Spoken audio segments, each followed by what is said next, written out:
ನನ್ನ ಹೆಸರು ಎಲ್ ಶಿವಲಿಂಗಪ್ಪ ಅಂತ ಹೇಳಿ. ಈ ಮೈಸೂರು ಆರ್ಟ್ ಗ್ಯಾಲರಿಯ ಫೌಂಡರ್ ನಾನೇನೆ. ನಾನೊಬ್ಬ ಚಿತ್ರಕಲಾವಿದ ಹಾಗೂ ಲೇಖಕ ಕೂಡ. ಮುಖ್ಯವಾಗಿ ನಾನು ಯಾವುದೇ ಚಿತ್ರರಚನೆ ಮಾಡಬೇಕಾದ್ರೂ ಕೂಡ ಒಂದು ರೀತಿಯಾದಂಥ ವ್ಯವಸ್ಥೆ ಅಂತ ಅಂದರೆ ಜನಸಾಮಾನ್ಯರಿಗೆ ಅರ್ಥವಾಗುವ ರೀತಿಯಲ್ಲಿ ಚಿತ್ರರಚನೆ ಮಾಡ್ತಕ್ಕಂಥ ಮೂಲ ಉದ್ದೇಶ. ಅದಕ್ಕೆ ವಚನ ಸಾಹಿತ್ಯಗಳು ತುಂಬಾ ಅಪೂರ್ವವಾಗಿರ್ತಕ್ಕಂಥ ವಚನಗಳಲ್ಲಿ ಜನಜೀವನಕ್ಕೆ ಬೇಕಾಗಿರ್ತಕ್ಕಂಥ ವಿಷಯಗಳನ್ನೇ ಅಳವಡಿಸಿ ಹೇಳ್ತಕ್ಕಂಥ ವಚನಗಳು ಸಾವಿರಾರುಗಳಿವೆ. ಸೊ ಅಂತಹ ವಚನಗಳಿಗೆ ಚಿತ್ರಗಳನ್ನ ರಚನೆ ಮಾಡ್ತಕ್ಕಂಥದ್ದು ಒಂದು ಮೂಲ ಉದ್ದೇಶ. ಆದ್ರಿಂದ ಆ ಒಂದು ಚಿತ್ರರಚನೆಯನ್ನು ಮಾಡ್ತಕ್ಕಂಥ ಕೆಲಸ ಮಾಡಿದ್ದೀನಿ. ಅದರಲ್ಲಿ ಒಂದು ಏನು ಅಂತ ಅಂದ್ರೆ, ನಾವು ಮನುಸ್ಮೃತಿಯನ್ನು ಓದ್ತಕ್ಕಂಥ ಒಂದು ಸಂದರ್ಭದಲ್ಲಿ ನಮಗೆ ಒಂದು ಒಂದು ಲೇಖನ ಬರ್ತದೆ. ಅದರಲ್ಲಿ ಬ್ರಹ್ಮನ ಸೃಷ್ಟಿ ಅಂತಕ್ಕಂಥ ಇದೆಯಲ್ಲ, ಈ ಬ್ರಹ್ಮನ ಸೃಷ್ಟಿಯಲ್ಲಿ ತಲೆಯಿಂದ ಹುಟ್ಟಿರ್ತಕ್ಕಂಥವರು ದ್ವಿಜರು ಅಂದ್ರೆ ಬ್ರಾಹ್ಮಣರು ಅಂತ ಹೇಳ್ತಾರೆ. ಅಲ್ಲಿ ಭುಜದಲ್ಲಿ ಹುಟ್ಟಿರ್ತಕ್ಕಂಥವರು ಕ್ಷತ್ರಿಯರು, ಮತ್ತೆ ಹೊಟ್ಟೆಯಲ್ಲಿ ಹುಟ್ಟಿರ್ತಕ್ಕಂಥವ್ರು ವೇಶ್ಯರು ಅಂದ್ರೆ ಸಂಪೂರ್ಣವಾಗಿ ವ್ಯಾಪಾರ ಮಾಡ್ತಕ್ಕಂಥವ್ರು. ಸೊ ಕಾಲಿನಲ್ಲಿ ಹುಟ್ಟಿರ್ತಕ್ಕಂಥವ್ರು ಕೂಡ ಶೂದ್ರರು ಅಂತ ಹೇಳಿ ಒಂದು ವ್ಯಾಖ್ಯಾನ ಇದೆ. ಸೊ ಇದು ಅತ್ಯಂತ ಜನಪ್ರಿಯವಾಗಿ ಒಂದು ಮನುಸ್ಮೃತಿಯಲ್ಲಿ ಅದನ್ನ ಹೇಳಿಕೆ ಮಾಡತಕ್ಕಂಥ ಒಂದು ಬಹಳ ಪೌರಾಣಿಕವಾಗಿರ್ತಕ್ಕಂಥ ಮತ್ತು ವೈಚಾರಪೂರ್ಣವಾಗಿರ್ತಕ್ಕಂಥ ಒಂದು ವಿಷಯ ಅದು. ಸೊ ಅದನ್ನೇ ಆಧಾರವಾಗಿ ಇಟ್ಕೊಂಡು ಒಂದು ಚಿತ್ರರಚನೆ ಮಾಡಿದ್ದೀವಿ. ಅದರಲ್ಲಿ ಒಂದು ವಚನ ಏನ್ ಬರುತ್ತೆ ಅಂತಾನೆ, ಕರ್ಣದಲ್ಲಿ ಜನಿಸಿದವರು ಉಂಟೆ ಅಂತಕ್ಕಂಥ ಒಂದು ವಚನ ಬರ್ತದೆ. ಅಂದ್ರೆ ಕಿವಿಯಲ್ಲಿ, ಮೂಗಲ್ಲಿ, ದೇಹದಲ್ಲಿ ಎಲ್ಲರೂ ಜಗತ್ತಲ್ಲಿ ಎಲ್ಲರೂ ಹುಟ್ಟಿದರೆ ಸಾಧ್ಯವೇ ಅಂತ ಹೇಳಿ ವಚನ ಬರ್ತದೆ. ಎಲ್ಲರೂ ಕೂಡ, ಪ್ರತಿಯೊಬ್ಬರು ಕೂಡ ತಾಯಿಯ ದೇಹದಿಂದಲೇ ಹುಟ್ಟಬೇಕೇ ವಿನಃ ಬೇರೆ ಯಾವ ಹೃದಯದಲ್ಲಿ ಹುಟ್ಟಲಿಕ್ಕೆ ಸಾಧ್ಯನೇ ಇಲ್ಲ. ಅದು ಪಶು ಪಕ್ಷಿ ಪ್ರಾಣಿ ಯಾವುದೇ ಇರಲಿ, ಒಂದು ಹೆಣ್ಣಿಂದ ಉತ್ಪತ್ತಿ ಆಗಬೇಕೇ ವಿನಃ ಕಲೆ, ತಲೆ, ಮೈಕೈ ಇತ್ಯಾದಿ ಯಾವುದೇ ದೇಹದಲ್ಲಿ ಹುಟ್ಕೋದು ಇದುವರೆಗೂ ಕೂಡ ಎಷ್ಟು ವಿಜ್ಞಾನ ಯುಗದಲ್ಲೂ ಕೂಡ ಪ್ರಚಾರ ಇರತಕ್ಕಂಥ ಕಾಲದಲ್ಲಿ ಕೂಡ ಅದನ್ನು ಸಾಬೀತು ಮಾಡ್ಲಿಕ್ಕೆ ಯಾವುದೂ ಆಗಿಲ್ಲ. ಆದ್ರಿಂದ ಎಲ್ಲರಿಗೂ ಕೂಡ ತಾಯಿಯ ಹೃದಯದಿಂದಲೇ ಬರ್ತಕ್ಕಂಥದ್ದು ಅಂತಕ್ಕಂಥ ಒಂದು ಚಿತ್ರವನ್ನ ನಿರೂಪಣೆ ಮಾಡಿದ್ದಾರೆ ನಮ್ಮ ಆರ್.ಸಿ. ಕುಮಾರ್ ಅಂತ ಅನ್ನೋರು ಎಲ್ಲಾದ್ರು ಇದು. ಸೊ ಅದರದೇ ಈ ಚಿತ್ರ ಕೂಡ ಇದೆ. ತಾಯಿಯ ಹೊಟ್ಟೆಯಲ್ಲಿ ಬಂದಿರ್ತಕ್ಕಂಥ ಮಕ್ಕಳು. ಸೊ ಇಲ್ಲಿ 4 ಮಕ್ಕಳು ತೋರಿಸಿರ್ತಕ್ಕಂಥದ್ದು ಹೊಟ್ಟೆನೆ, ಬ್ರಾಹ್ಮಣ, ವೈಶ್ಯ, ಶೂದ್ರ, ಕ್ಷತ್ರಿಯ 4 ಮಕ್ಕಳು ತಾಯಿಯ ಹೃದಯದಿಂದಲೇ ಬಂದಿರತಕ್ಕಂಥದ್ದು. ಇದು ಗಂಡು ಹೆಣ್ಣುಗಳ ಸಂಪೂರ್ಣ ಮೇಲಿನಿಂದಲೇ ಇವೆಲ್ಲ ಸಾಧ್ಯ ಅಂತಕ್ಕಂಥ ಮಾತನ್ನ ಹೇಳ್ತಕ್ಕಂಥ ಅದನ್ನ ಸಂಯೋಜನೆ ಮಾಡಿದವರು.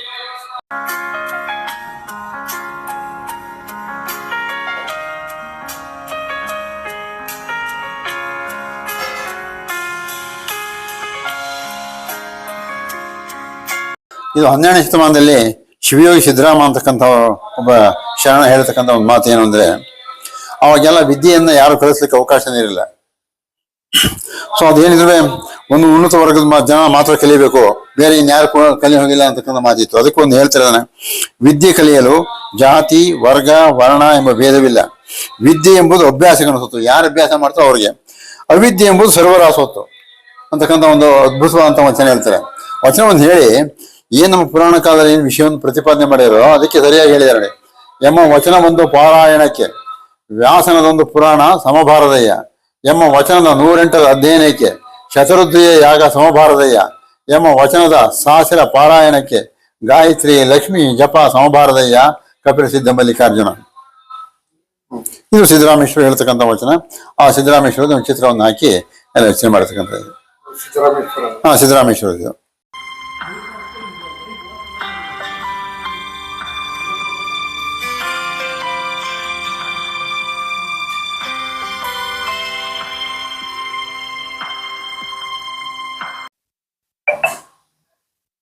ಅದು ಪೇಂಟಿಂಗ್ ತಾವು ಮಾಡಿದಿರಲ್ಲ, ಇದು ಆಯಿಲ್ ಪೇಂಟಿಂಗ್, ವಾಟರ್ ಕಲರ್, ಯಾವ್ದು ಮೇಲೆ ಮಾಡಿರೋದು ದಯಮಾಡಿ ತಿಳಿಸ್ಕೊಡಿ ಸರ್.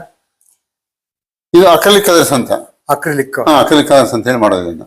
ಪೇಪರ್ ಮೇಲೆ ಮಾಡಿರೋದು. ಪೇಪರ್ ಮೇಲೆ ಮಾಡೋದು, ಕ್ಯಾನ್ವಾಸ್ ಮೇಲೆ ಮಾಡಿದೆ. ಕಲರಿಂಗ್ ಎಲ್ಲ ಚೆನ್ನಾಗಿದೆ, ಚೆನ್ನಾಗಿದೆ. ಮೊದಲು ತುಂಬಾ ಇಂಪ್ರೂವ್ಮೆಂಟ್ ಆಗಿದೆ ಇದರಲ್ಲಿ, ತುಂಬಾ ಇಂಪ್ರೂವ್ಮೆಂಟ್ ಆಗಿದೆ. ಮತ್ತು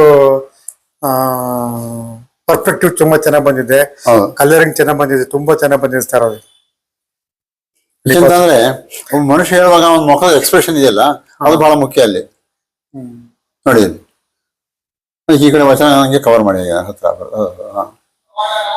ಮುಖಭಾವದಲ್ಲಿ ಯಾವ್ದಾದ್ರು ಶಾಂತ ಸ್ವರೂಪ ಕಾಣ್ತಾ ಇದೆ. ಜೊತೆಗೆ ಈ ವಚನ ತಗೊಳ್ಳಿದ್ದಾನೆ ಹೀಗೆ ಬರಲಿ. ಅದು ಕೈನಲ್ಲಿ ಇದು ತೊಳೆಗಡೆ ಇಟ್ಕೊಂಡಿರ್ತಕ್ಕಂಥದ್ದು, ತಲೆಗರಿನಲ್ಲಿ ಈ ಕೆಳಗಡೆ ಯಾವುದೇ ರೀತಿಯ ಜಾತಿ ಭೇದ ಭಾವ ಇದೆ, ಎಲ್ಲರೂ ಕೂಡ ವಿದ್ಯಾಭ್ಯಾಸವನ್ನ ಬೋಧನೆ ಮಾಡಬಹುದು ಅಂತ. ಅದು ಒಬ್ಬರಿಗೆ ಮಾತ್ರ ಸೀಮಿತ ಅಂತಕ್ಕಂಥದ್ದು ಇದೆಯಲ್ಲ, ಅದು ಬಹಳ ಮುಖ್ಯವಾದ, ಎಲ್ಲ ಕಾಲಕ್ಕೂ ಬೇಕಾಗಿರ್ತಕ್ಕಂಥ ವಚನ ಅದು. ಅದಕ್ಕೆ ಎಮ್ಮ ವಚನವೊಂದು ಪಾರಾಯಣಕ್ಕೆ ಹ ವ್ಯಾಸನದೊಂದು ಪುರಾಣ ಸಮಪಾರದಯ್ಯ ಎಮ್ಮ ವಚನ 108 ಅಧ್ಯಯನಕ್ಕೆ ಶತರುದ್ರ ಯಾಗ ಸಮಪಾರದಯ್ಯ ಎಂಬ ವಚನ ಸಾಹಸಿಕ ಪಾರಾಯಣಕ್ಕೆ ಗಾಯತ್ರಿ ಲಕ್ಷ್ಮೀ ಜಪ ಸಮಪಾರದಯ್ಯ ಕಪಿಲ ಸಿದ್ಧ ಮಲ್ಲಿಕಾರ್ಜುನ. ಈ ರೀತಿಯಾಗಿ ತಾವು ಯಾವ್ದಾರೊಂದು ಉದ್ದೇಶ ಇಟ್ಕೊಂಡು ಸಮಾಜಕ್ಕೆ ಬೇಕಾಗಿರತಕ್ಕಂತ ಹೌದು ವಿಚಾರಗಳನ್ನ ತಿಳಿಸೋಕೋಸ್ಕರವಾಗಿ ಪೇಂಟಿಂಗ್ ಅನ್ನ ಮಾಡ್ತಾ ಇರ್ತಾವೆ. ಹೌದು ತಾವು ಮೊದಲು ವಚನಗಳ ಬಗ್ಗೆ ಇದು ಸುಮಾರು ಒಂದು ಪೇಂಟಿಂಗ್ ಮಾಡಿದ್ರಿ ಬಸವಣ್ಣ ವಚನ ಬಗ್ಗೆ, ಅದೆಲ್ಲ ನೋಡಿದ್ರಿ ಅದೆಲ್ಲಾನು. ಹೌದು ಅದರ ತಾವು ಬೇರೆ ಯೂನಿವರ್ಸಿಟಿ ಕೊಟ್ಟಿದ್ರೆ ಅಂತ ಗೊತ್ತಾಯ್ತು. ಯಾವ ಗೊತ್ತಾಯ್ತು ಸರ್? ಧಾರವಾಡದಲ್ಲಿ ಇದೆಲ್ಲ ಇದು ಕರ್ನಾಟಕ ಯೂನಿವರ್ಸಿಟಿ ಅಲ್ಲಿ ಇರ್ತಕ್ಕಂಥ ಬಸವ ಅಧ್ಯಯನ ಪೀಠ ಕೊಟ್ಟಿರ್ತಕ್ಕಂಥದ್ದು. ಇದು ಕೂಡ ಅಕ್ರಿಲಿಕ್ ಕಲರ್ಸ್ ಇದ್ವಿ. ಇದು ಕೂಡ ಅಷ್ಟೇ ಇದೆ. ಹೌದು ಪ್ರಿಂಟಿಂಗು ಸೇರಿದೆ, ಅಕ್ರಿಲಿಕ್ ಕಲರ್ಸ್ ಎರಡೂ ಇದೆ ಅದರಲ್ಲಿ. ತುಂಬಾ ಚೆನ್ನಾಗಿ ಸರ್. ಇದು ತಗೋಬಹುದು ಬೇಕಾದ್ರೆ ನೀವು. ಮನುಸ್ಮೃತಿಯಲ್ಲಿ ಮಾನವನ ಹುಟ್ಟುವಿಕೆ. ಹೌದು. ಇಲ್ಲಿ ಹತ್ರ ತೆಗೆದುಕೊಂಡು ಗೊತ್ತಾ ನೋಡಿ, ಇಲ್ಲಿ ಬ್ರಹ್ಮನ ತಲೆಯಿಂದ ಬ್ರಹ್ಮನ ತಲೆಯಿಂದ ಹುಟ್ಟಿದ ಬ್ರಾಹ್ಮಣರು. ಬ್ರಹ್ಮನ ಋಣದಿಂದ ಅಲ್ಲ, ಭುಜದಿಂದ ಹುಟ್ಟಿರೋ ಶಕ್ತಿ. ಭುಜದಿಂದ ಬ್ರಹ್ಮನ ಬ್ರಾಹ್ಮಣನ ಹೊಟ್ಟೆಯಿಂದ ಹುಟ್ಟಿದ ವೈಶ್ಯರು. ಇದು ಮಿಕ್ತರಲ್ಲೂ ಕೂಡ ಬ್ರಹ್ಮನ ಪಾದದಿಂದ ಹುಟ್ಟಿದ ಪಾದದಿಂದ ಹುಟ್ಟಿದ ಶೂದ್ರರು. ಇವರೆಲ್ಲ ಶೂದ್ರರು ಕೆಲಸ ಮಾಡ್ತಕ್ಕಂಥ ಶ್ರಮಜೀವಿಗಳು. ಇದರಲ್ಲಿ ಜನ ಬ್ರಹ್ಮನ ತಲೆಯಿಂದ ಹುಟ್ಟಿರೋದು, ಬುದ್ಧದಿಂದ ಹುಟ್ಟಿರೋದು, ಹೊಟ್ಟೆಯಿಂದ ಹುಟ್ಟಿರೋದು, ಪಾದದಿಂದ ಹುಟ್ಟಿರತಕ್ಕಂಥದ್ದು ನಿಜವೇ ಅಂತ ತಮ್ಗೆ ನಮ್ಗೆ ಕ್ಯೂರಿಯಾಸಿಟಿ ಇರ್ತದೆ, ಅದು ಕೇಳ್ತಾ ಇದ್ದೀವಿ. ಸಾಧ್ಯವೇ ಇಲ್ಲ ಇದು. ಅದಕ್ಕೆ ಪೌರಾಣಿಕ ಮುಖ್ಯವಾಗಿ ವಚನ ಸಾಹಿತ್ಯ ಹೇಳ್ತಾರೆ ಅಂದ್ರೆ, ಮಾನವರೆಲ್ಲರೂ ಹುಟ್ಟುವುದು ತಾಯಿಯ ಗರ್ಭದಲ್ಲಿ ಮಾತ್ರ. ಪ್ರತಿಯೊಬ್ಬ ಮಾನವನು ಗಂಡು ಹೆಣ್ಣು ತಮ್ಮಿರದಿಂದ ಹುಟ್ಟಿರ್ತಕ್ಕಂಥದ್ದು. ಇದು ಗರ್ಭಕೋಶ ಇದೆ, ಇದು ಹೃದಯ ಇದೆ, ಗರ್ಭಕೋಶದ್ದೇನೆ ಇದು. ಇದು ಎಲ್ಲರೂ ಬಯಸೋದೇನಂದ್ರೆ ಮಗುನ. ತಾಯಿ ಮಕ್ಕಳನ್ನ ಎತ್ಕೊಂಡಿರ್ತಕ್ಕಂಥದ್ದು. ಅಂದ್ರೆ ಏನು 4 ಭಾಗ ಮಾಡಿದ 4 ಭಾಗ ಮಕ್ಕಳನ್ನ ಹೆತ್ತಿರ್ತಕ್ಕಂಥದ್ದು ತಾಯಿನೇ.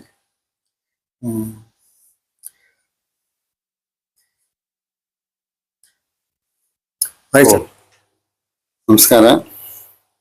ಬಹುಶಃ ನಮ್ಮ ಮೈಸೂರು ಆರ್ಟ್ ಗ್ಯಾಲರಿ ಅತ್ಯಂತ ಕಿರಿದಾದಂಥ ಒಂದು ಸಂಸ್ಥೆ ಇದು.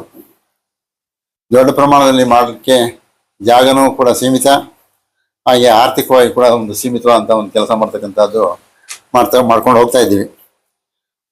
ಕಾರಣ ಏನು ಅಂತ ಅಂದರೆ, ನಮ್ಮಲ್ಲಿರ್ತಕ್ಕಂಥ ಅನೇಕ ಜನ ಕಲಾವಿದರಿರ್ಬಹುದು, ಬೇರೆ ಬೇರೆ ಕ್ಷೇತ್ರದಲ್ಲಿ ಮಾಡತಕ್ಕಂಥ ಭೂತಪೂರ್ವಂತ ಕೆಲಸ ಮಾಡತಕ್ಕಂಥವ್ರು ಕೂಡ ಪ್ರಚಾರ ಇಲ್ಲದೆ ಇರ್ತಕ್ಕಂಥ ಜನ ಸಾಕಷ್ಟು ಜನ ಇದ್ದಾರೆ. ಸೊ ಅಂಥವ್ರನ್ನ ಗುರುತಿಸಿ ಸಾಧಕರೊಂದಿಗೆ ಸಂವಾದ ಅಂತಕ್ಕಂಥ ಒಂದು ಕಾರ್ಯಕ್ರಮ ಮಾಡಬೇಕು ಅಂತ ಒಂದು ಉದ್ದೇಶ ಇಟ್ಕೊಂಡು ನಾವು ಈಗಾಗಲೇ ಪ್ರತಿ ತಿಂಗಳು 2ನೇ ಶನಿವಾರ ಮಾಡ್ತಾ ಬಂದಿದ್ದು. ಸೊ ಅದು 108 ಜನದ ಮೇಲೆ ಈಗಾಗಲೇ ಆಗಿದೆ. ಅವರೆಲ್ಲರೂ ಕೂಡ ಒಂದು ಬಗ್ಗೆ ಒಂದಷ್ಟು ಮಾಹಿತಿ ಕೂಡ ಎಲ್ಲ ಕಲೆಕ್ಟ್ ಮಾಡಿ ಒಂದು ಕ್ಯಾಟ್ಲಾಗ್ ಕೂಡ ನಾವು ಮಾಡಿದ್ದೀವಿ. ಅದ್ರ ಮೂಲ ಆಶಯ ಏನು ಅಂತ ಅಂದರೆ, ಎಲ್ಲರೂ ಕೂಡ ಪತ್ರಿಕಾ ಮಾಧ್ಯಮದಲ್ಲಿ ಪ್ರಚಾರ ಪಡ್ಕೊಳ್ತಕ್ಕಂಥ ಶಕ್ತಿ ಇರೋದಿಲ್ಲ. ಒಂದು ಪಕ್ಷ ಪತ್ರಿಕಾ ಮಾಧ್ಯಮಗಳೇ ಆದರೂ ಕೂಡ ಅವನ್ನ ಗುರುತಿಸಿ ಹೇಳ್ತಕ್ಕಂಥ ಒಂದು ಕೆಲಸವನ್ನು ಮಾಡಲಿಕ್ಕೆ ಹೋಗೋದಿಲ್ಲ. ಅಪಾರವಾದಂಥ ಕೆಲಸ ಮಾಡ್ತಕ್ಕಂಥ ಅನೇಕ ಜನ ಇದ್ದಾರೆ. ಈಗಾಗಲೇ ದಿವಂಗತರಾಗಿರ್ತಕ್ಕಂಥ ಮುಕ್ತ ಅವರು ವಿಷಯ ಮಾತಾಡಿದ್ರು ಮೇಡಮ್ ಅವರು. ಸೊ ಹಾಗಾಗಿ ಅವರು ಕೂಡ ಅಷ್ಟೆಲ್ಲ ಪುಸ್ತಕ ಕೂಡ ಬರೆದಿದ್ರು ಕೂಡ ಅವ್ರು ಎಲ್ಲಿಯೂ ಕೂಡ ಪ್ರಚಾರಕ್ಕೆ ಹೋಗಿಲ್ಲ. ಕೊನೆಗಾಲದಲ್ಲಿ ಸಂಪೂರ್ಣವಾಗಿ ಕೈಕಾಲುಗಳೆಲ್ಲ ಊದ್ಕೊಂಡು ಎಲ್ಲೋ ಒಂದು 16 ವರ್ಷ ತುಂಬಾ ಶ್ರಮ ಪಟ್ಟರು. ಸೊ ಇಂಥ ಅನೇಕ ಸಮಸ್ಯೆಗಳಾಗಿವೆ. ಹಾಗಾಗಿ ನಾವು ಏನ್ ಮಾಡೋದು ಅಂತ ಅಂದ್ರೆ, ಸಂಪೂರ್ಣವಾಗಿ ಈಗಾಗಲೇ ಎಲ್ಲರೂ ಗೊತ್ತಿರ್ತಕ್ಕಂಥ ಈ ಭಾಗ ಇರ್ತಕ್ಕಂಥ ವೀರಶೈವ ರುದ್ರಭೂಮಿ ಇರ್ತಕ್ಕಂಥ ನೀಲನಂತವ್ರು ಇರ್ಬೋದು, ಹಾಗೆ ಎಲ್ಲೆಲ್ಲಿ ರಸ್ತೆ ಬದಿಯಲ್ಲಿ ಬಿದ್ದಿರ್ತಕ್ಕಂಥ ಅನೇಕ ಜನ ಹೊಟ್ಟೆ ಇಟ್ಟಿಲ್ದೇನೆ ಅಥವಾ ಕೈಕಾಲು ಬಿದ್ದೋಗಿ ಸತ್ತೋಗಿರ್ತಕ್ಕಂಥವ್ರನ್ನು ಕೂಡ ಅವ್ರನ್ನ ಶವ ಸಂಸ್ಕಾರ ಮಾಡ್ತಕ್ಕಂಥ ಅಯುಬ್ನಂತವ್ರು ಇರ್ಬೋದು, ಇಂಥವ್ರನ್ನೆಲ್ಲರೂ ಕೂಡ ಗುರುತಿಸಿ ನಾವು ಒಂದು ಪ್ರತಿ ತಿಂಗಳ ಒಂದು ಸಂವಾದ ಕಾರ್ಯ ಮಾಡುವ ಮೂಲಕವಾಗಿ ಜನರಿಗೆ ಪರಿಚಯ ಮಾಡ್ತಕ್ಕಂಥ ಒಂದು ಉದ್ದೇಶ ಮಾಡ್ಕೊಂಡಿದ್ದೀವಿ. ಅದಕ್ಕೆ ಈ ರೀತಿಯಾದಂಥ ಒಂದು ಕೆಲಸಗಳಿಗೆ ಪ್ರೇರಣೆ ಆಗೋದಕ್ಕೆ ಮುಖ್ಯವಾದಂಥ ಕಾರಣ ಅಂದರೆ, ನನಗೆ ವಚನ ಸಾಹಿತ್ಯ ಬಹಳ ಮುಖ್ಯವಾದಂಥ ಕಾರಣ. ವಚನ ಸಾಹಿತ್ಯವಿಲ್ಲದೇ ಬಹುಶಃ ನನಗೆ ಅದ್ರ ಬಗ್ಗೆ ಅಷ್ಟು ಆಸಕ್ತಿ ಮೂಡಲಿಕ್ಕೆ ಅವಕಾಶನೇ ಆಗ್ತಾ ಇಲ್ಲ. ಯಾಕೆಂದರೆ ನಾನು ಹಿಂದೆ ಹೈಸ್ಕೂಲ್ ವಿದ್ಯಾರ್ಥಿ ಆದಾಗಲೇ ಲಿಂಗಾನಂದ ಸ್ವಾಮಿಗಳು ಅಂತ ಹೇಳಿ ಮೈಸೂರಲ್ಲಿ ಈ ಪ್ರವಚನ ಮಾಡ್ತಾರೆ ತಿಂಗಳಾನಗಟ್ಲೆ. ಅವ್ರ ಪ್ರವಚನದಲ್ಲಿ ಮೂಲಕವಾಗಿ ನಾನು ಹೆಚ್ಚು ಆಸಕ್ತಿ ಹೊಂದಿ ಮತ್ತೆ ಅದರಲ್ಲಿ ಪರಿಪೂರ್ಣವಾಗಿ ಒಂದು ರೀತಿಯಲ್ಲಿ ಒಂದು ದಾರಿಗೆ ಅಂದ್ರೆ ಒಂದು ಸಾಮಾಜಿಕ ಒಂದು ನೆಲೆಗಟ್ಟಿನಲ್ಲಿ ಏನು ಕೆಲಸ ಮಾಡಬೇಕು, ಯಾವ್ದಕ್ಕೆ ಬಸವಾದಿ ಪ್ರಮುಖರು ಮತ್ತೆ ಆ ಕಾಲದ ಶರಣಘಟ್ಟರು ಏನೇನು ಮಾಡಿದ್ದಾರೆ ಅಂತಕ್ಕಂಥ ವಿಷಯ ಇದೆಲ್ಲ ಬಹಳ ಮನೋಜ್ಞವಾಗಿ ಹೇಳ್ತಕ್ಕಂಥವ್ರು ಅದನ್ನು ಕಂಪ್ಯಾರಿಸನ್ ಲಿಟ್ರೇಚರ್ ಮೂಲಕವಾಗಿ ಅದನ್ನು ಹೇಳೋರು ಅವರು. ಬೇರೆ ಬೇರೆ ಹೇಗಿದೆ, ಬೇರೆ ಬೇರೆ ಸಾಹಿತ್ಯದಲ್ಲಿ ಏನಿದೆ, ವಚನ ಸಾಹಿತ್ಯದಲ್ಲಿ ಏನಿದೆ, ಇದಕ್ಕೂ ಅದಕ್ಕೂ ಇರತಕ್ಕಂಥ ವ್ಯತ್ಯಾಸಗಳೇನು, ಇವು ನನಗೆ ಹೈಸ್ಕೂಲ್ ವಿದ್ಯಾರ್ಥಿ ಆಗಿದ್ದಾಗ ತುಂಬಾ ನನ್ನ ಮನಸ್ಸಿನಲ್ಲಿ ಅದು ಹಿಡಿತು. ಆ ಒಂದು ಉದ್ದೇಶ ಇಟ್ಕೊಂಡೇ ಈ ಕಾರ್ಯಕ್ರಮವನ್ನ ಪ್ರಾರಂಭ ಮಾಡಿದೆ. ಬೆಂಗಳೂರಲ್ಲಿ ಇದ್ದಾಗ ಅವೆಲ್ಲ ಮಾಡ್ಲಿಕ್ಕೆ ಅವಕಾಶ ಆಗ್ತಿರಲಿಲ್ಲ, ಯಾಕೆಂದ್ರೆ ಬೇರೆ ಬೇರೆ ಕೆಲಸ ಮತ್ತೊಂದು ಎಲ್ಲ ಗೊತ್ತಿರುವಂತಕ್ಕಂಥ ವಿಚಾರ ಅವೆಲ್ಲ ಹೇಳಲಿಕ್ಕಾಗಲ್ಲ. ಸೊ ಹಾಗಾಗಿ ಇಲ್ಲಿ ಬಂದ ಮೇಲೆ ಈ ಒಂದು ವ್ಯವಸ್ಥೆಯನ್ನು ಮಾಡಿದೆ. ಆ 108 ಮೇಲೆಗೆ ಈಗಾಗಲೇ ಕಾರ್ಯಕ್ರಮಗಳಾಗಿವೆ. ಮತ್ತೆ ಇನ್ನೊಂದು ಬಹಳ ಮುಖ್ಯವಾದಂತ ಅಂತಂದ್ರೆ, ಇಡೀ ಕನ್ನಡ ಸಾಹಿತ್ಯಕ್ಕೆ ಕನ್ನಡ ಸಾಹಿತ್ಯ ಇದೆ ಅಂತ ಬದುಕಿದೆ ಅಂತ ಹೇಳ್ಬೇಕಾದ್ರೆ ವಚನ ಸಾಹಿತ್ಯ ಮುಖ್ಯ ಅಂತಕ್ಕಂಥದ್ದು ಎಲ್ಲ ತಮ್ಮೆಲ್ಲರೂ ಗೊತ್ತಿರತಕ್ಕಂಥ ವಿಚಾರ. ಅದನ್ನು ಮತ್ತೆ ಮತ್ತೆ ಹೇಳ್ಬೇಕಾದ ಅವಶ್ಯಕತೆ ಇಲ್ಲ. ಆದ್ರೆ ವಚನ ಸಾಹಿತ್ಯ ಇರತಕ್ಕಂಥ ಒಳ ತಿರುಳುಗಳನ್ನ, ಒಳ ವಿಷಯಗಳನ್ನ, ಒಳ ಮರ್ಮಗಳನ್ನ ಸರಿಯಾದ ರೀತಿಯಲ್ಲಿ ನಾವು ಪ್ರಚಾರ ಮಾಡದಿರೋದ್ರಿಂದ ಏನಾಗಿದೆ ಅಂತ ಅಂದ್ರೆ ಅದು ಒಂದು ರೀತಿಯಲ್ಲಿ ಮೇಲೋಗರ ತರ ಆಗಿದೆ. ಯಾವುದೋ ನಿಖರವಾಗಿ ಯಾರು ಹೇಳ್ತಾ ಇಲ್ಲ ಅದನ್ನ. ನಾನು ಇತ್ತೀಚೆಗೆ ಒಂದು ಮುಖ್ಯವಾದಂತಹ ಒಂದು ಗ್ರಂಥ ಒಂದು ಎಲ್ಲ ಒಂದ್ ಕಡೆ ಸಣ್ಣ ಕಡೆ ಸಿಗ್ತದೆ. ಮನುಧರ್ಮಶಾಸ್ತ್ರವನ್ನು ಕುರಿತು ಬರೆದ ಮನುಸ್ಮೃತಿ ಅಂತಕ್ಕಂಥ ಪುಸ್ತಕ. ಸುಮಾರು 830 ಪುಟ ಇರತಕ್ಕಂಥ ಪುಸ್ತಕ ಅದು. ಆ 830 ಪುಟ ಪುಸ್ತಕ ಕೂಡ ಸುಮಾರು ಒಂದು 2 ತಿಂಗಳ ಮೇಲೆ ಅದನ್ನ ನಾನು ಓದಿದೆ. ಅದರಲ್ಲಿ ನನಗೆ ಎಷ್ಟು ಮಟ್ಟಿಗೆ ಅದು ಮನಸ್ಸಿಗೆ ಪರಿಣಾಮ ಉಂಟು ಮಾಡ್ತು ಅಂತ ಅಂದ್ರೆ, ಇಷ್ಟು ವರ್ಷ ನಾನು ಏನು ಅಭ್ಯಾಸ ಮಾಡಿದೆ ವಚನ ಸಾಹಿತ್ಯದ ಬಗ್ಗೆ ಬಗ್ಗೆ ಇದು ಅದಕ್ಕೆ ಎಷ್ಟು ತದ್ವಿರುದ್ಧವಾಗಿದೆ ಅಂತಕ್ಕಂಥ ಮನಸ್ಸನ್ನು ಕಂಡು ಬಂತದ್ರಲ್ಲಿ.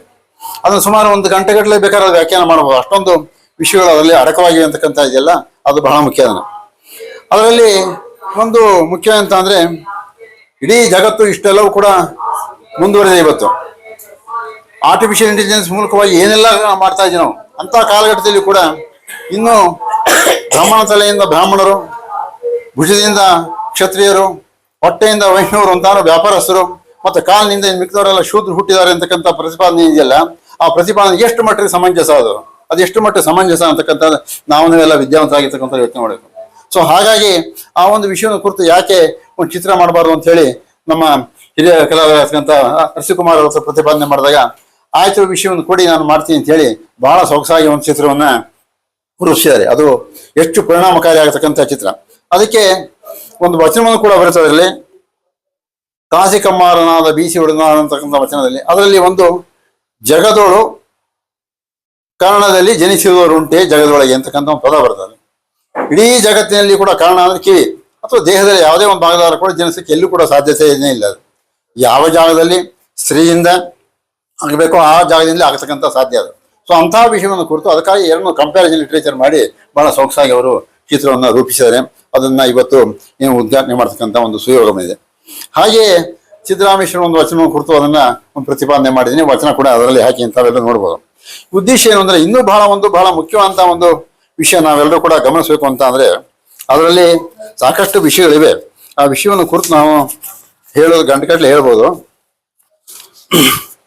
ಏನು ಇನ್ನೂ ಒಂದು ಮುಂದೆ ಹೆಜ್ಜೆ ಹೋಗಿ, ಒಂದು ವೇಳೆ ಬೈದಂತ ಶೂದ್ರನಿಗೆ ಅವನ ಬಾಯಲ್ಲಿ ಕಾಲ ಕಬ್ಬಿಣದ 10 ಅಂಗುಲದ ಉದ್ದದ ಸರಳ ನೀಡಬೇಕು. ಅಂದ್ರೆ ನೀನು ಜೀವಮಾನ ಪೂರ್ತಿ ಮಾತಾಡಲೇಬಾರದು ಅಂತಕ್ಕಂಥ ಒಂದು ನಿರ್ಣಯ ಅದರಲ್ಲಿ. ಆಮೇಲೆ ಇನ್ನೂ ಒಂದು ವಿಷಯ ಅಂತ ಅಂದ್ರೆ, ಅಯೋಗ್ಯರಿಗೆ ಓದಿಸುವುದು, ಅನರ್ಹರಿಗೆ ಯಾಗ ಮಾಡಿಸುವುದು, ದುರ್ಜನರಿಂದ ಹಣ ಸ್ವೀಕರಿಸುವುದು, ಇವು ಮಾಡಿದರೆ ನರಕಕ್ಕೆ ಬಾಧನ ಅಂತಕ್ಕಂಥ ಮಾತು ಹೇಳ್ತಾರೆ. ಸೊ ಇವು ಸ್ವರ್ಗ ನರಕದ ಒಂದು ಕಲ್ಪನೆಯ ಮೂಲಕವಾಗಿ ಏನಾಗಿದೆ ನಮ್ಮಲ್ಲಿ ಸಾಮಾನ್ಯ ಜನಗಳಿಗೆ ಎಲ್ಲಿಯೂ ಕೂಡ ವಿಚಾರ ಮಾಡತಕ್ಕಂಥ ಶಕ್ತಿಯ ಸಂಪೂರ್ಣವಾಗಿ ದುರ್ಬಲವಾಗ್ತಾ ಇದೆಯಲ್ಲ. ಪಾಪ ಪುಣ್ಯ ಅಂತಕ್ಕಂಥ ವಿಷಯಗಳು ಇತ್ಯಾದಿಗಳು ಕೂಡ ನಮ್ಮ ದುರ್ಬಲವಾಗ್ತಾ ಇದೆ. ಆಮೇಲೆ ಯಾರು ಇದನ್ನು ಪ್ರಶ್ನಿಸಲೇಬಾರದು ಅಂತಕ್ಕಂಥ ಇದೆಯಲ್ಲ, ಅದು ಇನ್ನೂ ದೊಡ್ಡ ದುರ್ದೈವ. ಯಾಕೆಂದ್ರೆ ಯಾವುದನ್ನು ಪ್ರಶ್ನಿಸದೆ ಹೋದ್ರೆ ನಾವು ಏನ್ ಹೇಳ್ತಾರೆ ಅದನ್ನು ಕೇಳ್ಕೊಂಡೇ ಇರ್ಬೇಕು, ಹುಕುಂ. ಸೊ ಹಿಂದೆ ರಾಜ ಮಹಾರಾಜರು ಏನ್ ಹೇಳ್ತಾರೆ ಕೂಡ ನಾವು ಗೌರವಯುತವಾಗಿ ಹೇಳಿ ಹಿಂದ್ಮುಖವಾಗಿ ಕೂಡ ಹೋಗ್ತಾ ಇದ್ದೇವೆ. ಯಾರು ಮುಮ್ಮುಖವಾಗಿ ಯಾರು ಹೋಗ್ತಾ ಇರಲಿಲ್ಲ, ಎಲ್ಲ ಹಿಮ್ಮುಖವಾಗಿ ಹೋಗ್ತಾ ಇದ್ರು ರಾಜರಿಗೆಲ್ಲ. ಸೊ ಹಾಗಾಗಿ ಯಾರು ಅದಕ್ಕೆ ವಿರುದ್ಧ ಮಾತನಾಡಬಾರದು, ಮಾತನಾಡಿದ ಇಂತಿಂತಹ ತೊಂದರೆಗಳು ಬರ್ತವೆ ಅಂತಕ್ಕಂಥ ಮಾತುಗಳಿದೆಯಲ್ಲ, ಇಂಥ ಅನೇಕ ವಿಷಯಗಳು ಕೂಡ 830 ಪುಟದಲ್ಲಿ ಬಹಳ ಸೊಗಸಾಗಿ ವಿವರಣೆ ಮಾಡ್ಕೊಂಡಿದ್ದಾರೆ. ಇದು ನಿಜವಾಗ್ಲೂ ಕೂಡ ಇದು ಸಾಮಾನ್ಯ ಜನಕ್ಕೆ ಇದು ಉಪಯುಕ್ತವೇ? ಸಾಮಾನ್ಯ ಜನ ಮೇಲೆ ಎತ್ತತಕ್ಕಂಥ ಮಾತುಗಳು ಇದರಲ್ಲಿ ಎಲ್ಲರೂ ಇವಿಯೇ? ಇದರಲ್ಲಿ ನಾವು ಗಂಭೀರವಾಗಿ ಯೋಚನೆ ಮಾಡ್ತಾರೆ. ಇದನ್ನೇ ಇನ್ನೂ ಕೂಡ ವೈಭವೀಕರಿಸ್ತಾ ಇದಾರಲ್ಲ. ಯಾತಕ್ಕೋಸ್ಕರ ವೈಭವೀಕರಿಸ್ತಾ ಇದ್ದಾರೆ? ವೈಭವೀಕರಿಸಿದ ಕಾರಣ ಏನು ಅಂತ ಅಂದ್ರೆ, ಯಾವ ಶೂದ್ರನು ಕೂಡ ಓದ್ಲಿಕ್ಕೆ ಅವಕಾಶವೇ ಇರಲ್ಲ ಅದನ್ನ. ಸೊ ಹಾಗಾಗಿ ನಾವು ಏನಾಗಿದ್ದೀವಿ ಅಂತ ಅಂದ್ರೆ ಆ ಸಾವಿರಾರು ವರ್ಷಗಳಿಂದ ಕೂಡ ವಿದ್ಯಾ ಇಲ್ದಿರತಕ್ಕಂಥ ಒಂದು ಸಂದರ್ಭವನ್ನು ನಾವು ಬಂದಿರತಕ್ಕಂಥದ ಕಾರಣ ಇವತ್ತು ಕೂಡ ಅದೇ ರೀತಿ ದುರ್ಬಲವಾಗಿದ್ದೇವೆ ನಾವು ಸಂಪೂರ್ಣವಾಗಿ. ಸುಮ್ಮನೆ ಪುಸ್ತಕ ಓದಿ ಏನೋ ಎಕ್ಸಾಮಿನೇಷನ್ ಪಾಸ್ ಮಾಡೋದಂಥ ಕೆಲಸಗಳು ಅಷ್ಟು ಮಾತ್ರ ಮಾಡ್ತಿದ್ದೀನ, ವೈಚಾರಿಕವಾಗಿ ವಿಚಾರ ಮಾಡ್ತಕ್ಕಂಥ ಒಂದು ನಮ್ಮಲ್ಲಿ ಹಿನ್ನೆಲೆಯೇ ಇಲ್ಲ. ಅದಕ್ಕಾಗಿ ಒಂದು ಶಿವಯೋಗಿ ಸಿದ್ದರಾಮ ಒಂದು ಮಾತು ಹೇಳ್ತಾ ಇದ್ದಲ್ಲಿ, ವಿದ್ಯೆ ಎಂಬುದು ಅಭ್ಯಾಸಿಗನ ಸೊತ್ತು, ಅವಿದ್ಯೆ ಎಂಬುದು ಸರ್ವರ ಸೊತ್ತು. ಯಾಕೆ ಈ ಪದ ಬಂತು ಅಂತ ಅಂದ್ರೆ ಅವನ ವಚನ ಸಂಪೂರ್ಣ ಓದಿದಾಗ ನಮಗೆ ವಿದ್ಯೆ ಅಂತಕ್ಕಂಥ ಅದು ಯಾರು ಕಷ್ಟಪಟ್ಟು ಪ್ರಯತ್ನ ಪಡ್ತಾರೋ ಓದ್ತಾರೋ ಅದು ಮಾರ್ಗದರ್ಶನ ಮಾಡ್ತಾರೋ ಅದು ಬಹಳ ಮುಖ್ಯ ವಿನಃ ಅವನು ಬರೋದೇ ಇಲ್ಲ ಜೀವಮಾನದಲ್ಲಿ ಅಂತ ಹೇಳ್ತಕ್ಕಂಥ ಸತ್ಯ ಅಲ್ಲ, ಒಳ್ಳೆ ಮಾತಲ್ಲ ಅದು ಅಂತ ಹೇಳ್ತಕ್ಕಂಥ ವಚನ ಮಾಡಿದೆ. ಅದಕ್ಕೆ ಅವನು ಹೇಳ್ತಕ್ಕಂಥ ವಿಷಯ ತುಂಬಾ ಅರ್ಥಪೂರ್ಣವಾದ ವಿಷಯ. ಅದು 12ನೇ ಶತಮಾನ ಹೇಳಿರ್ತಕ್ಕಂಥ ಮಾತು. ಅಂದ್ರೆ ಈಗ ಇಷ್ಟು ಪ್ರಬಲವಾಗಿರ್ತಕ್ಕಂಥ ಬೆಳವಣಿಗೆ ಆಗಿರ್ತಕ್ಕಂಥ ಸಂದರ್ಭದಲ್ಲಿಯೂ ಕೂಡ ನಾವು ಇನ್ನೂ ಒಂದು ರೀತಿಯಲ್ಲಿ ನಮ್ಮ ಬೌದ್ಧಿಕ ಶಕ್ತಿಯನ್ನು ನಾವು ತಿಳುವಳಿಕೆ ಪಡೆಕೊಳ್ಳದೇ ಇರತಕ್ಕಂಥ ಸಂದರ್ಭ ಇರುವಾಗ ಆ 12ನೇ ಶತಮಾನ ಅದಕ್ಕಿಂತ ಪೂರ್ವದಲ್ಲಿರೋ ಕೂಡ ಎಷ್ಟು ಮಟ್ಟಿಗೆ ಅನಾಗರಿಕರಾಗಿದ್ರು ಅಂತಕ್ಕಂಥ ನಾವು ಗಮನಿಸಬೇಕು. ಸೊ ಹಾಗಾಗಿ ಈ ಒಂದು ವಿಷಯವನ್ನು ಇಟ್ಟುಕೊಂಡು ಸಾಕಷ್ಟು ಚಿತ್ರಗಳನ್ನು ರಚನೆ ಮಾಡಬೇಕಾದ್ದು ಇಂದಿನ ಕಾಲಕ್ಕೆ ತುಂಬಾ ಅತ್ಯವಶ್ಯಕತೆ ಇದೆ. ಸೊ ಆ ದಿಶೆಯಲ್ಲಿ ಒಂದು ಸಣ್ಣ ಪ್ರಯತ್ನವನ್ನು ಮಾಡಿ ಈ ಮೊದಲನೇ ಒಂದು ಚಿತ್ರವನ್ನ ಈಗ ನಾವು ಮಾಡಿದ್ದೀವಿ. ಇನ್ನೂ ಸಾಕಷ್ಟು ವಿಷಯಗಳು ಸಾಕಷ್ಟು ಇದೆ ಅದರಲ್ಲಿ ಇನ್ನೂ ಅಂತಹ ವಿಷಯಗಳನ್ನ ಕುರಿತು ಜನಸಾಮಾನ್ಯರಿಗೆ ಮುಟ್ಟುವ ರೀತಿಯಲ್ಲಿ ಅಥವಾ ಕಂಪ್ಯಾರಿಸನ್ ಲಿಟ್ರೇಚರ್ ಮುಖ್ಯವಾಗಿ ಮಾಡಬೇಕಾಗಿರ್ತಕ್ಕಂಥದ್ದು. ಆ ಕಂಪ್ಯಾರಿಸನ್ ಮಾಡೋದ್ರಿಂದ ನಮ್ಗೆ ಗೊತ್ತಾಗೋದು. ಯಾಕಂದ್ರೆ ಈ ಕತ್ತಲೆ ಇದೆ ಅಂತ ಅಂದ್ರೆ ಬೆಳಕಿರೋದ್ರ ಮೂಲಕವಾಗಿ ನಮ್ಗೆ ಕತ್ತಲೆ ಗೊತ್ತಾಗೋದು. ಬೆಳಕಿರೋದ್ರಲ್ಲಿ ಕತ್ತಲೆ ಇರೋದು, ಕತ್ತಲೆ ಅಂದ್ರೆ ಬೆಳಕಾಗೋದು. ಅದು ಒಂದು ಪಕ್ಷ ಎರಡು ಮಾಡ್ಬಿಟ್ಟು ನಮ್ಗೆ ಏನು ಗೊತ್ತೇ ಆಗೋದು ಜಗತ್ತು. ಅದರಿಂದ ಕತ್ತಲೆ ಮತ್ತು ಬೆಳಕು ಅಂತ ಅಂದ್ರೆ ಅದಿರ್ತಕ್ಕಂಥ ಒಳ್ಳೆಯದನ್ನೂ ಸ್ವೀಕಾರ ಮಾಡಬೇಕು, ಹಾಗೆ ಅದಿರ್ತಕ್ಕಂಥ ಕೆಟ್ಟದನ್ನು ಕೂಡ ನಾವು ಅದನ್ನ ಪ್ರಶ್ನಾರ್ಹವಾಗಿ ಮಾಡ್ತಕ್ಕಂಥ ಕೆಲಸ ಇದೆಯಲ್ಲ ಅದು ಬಹಳ ಮುಖ್ಯ ಅಂತ ಉದ್ದೇಶಿಸಿಕೊಂಡು ಆ ಒಂದು ಪ್ರಯತ್ನವನ್ನ ಈ ದಿಶೆಯಲ್ಲಿ ಮಾಡ್ಲಿಕ್ಕೆ ಪ್ರಯತ್ನ ಮಾಡಿದೆ. ಅದೊಂದು ಸಣ್ಣ ಒಂದು ವಿಷಯ ತಮ್ಮೆಲ್ಲರೂ ಕೂಡ ಗಮನಿಸಿದ್ದೀನಿ. ಇದ್ರ ಬಗ್ಗೆ ದೀರ್ಘವಾಗಿ ಮಾತನಾಡಲಿಕ್ಕೆ ನಮ್ಮ ಜನ ವಿದ್ವಾಂಸರು ಬಂದಿರತಕ್ಕಂಥದ್ದೆಲ್ಲರೂ ಬಂದಿದ್ದಾರೆ. ಅವ್ರ ಬಗ್ಗೆ ನಾವು ಹೆಚ್ಚು ಮಾತನಾಡತಕ್ಕಂಥ ಅವಶ್ಯಕತೆ ಇಲ್ಲ ಅಂತ ಹೇಳಿ ತಮ್ಮೆಲ್ಲರೂ ಕೂಡ ರಾಷ್ಟ್ರಾಂಗ ನಮಸ್ಕಾರ ಹಾಕಿ ನನ್ನ ಮಾತುಗಳನ್ನ ಪರಿಸ್ಥಿತಿ ಶರಣ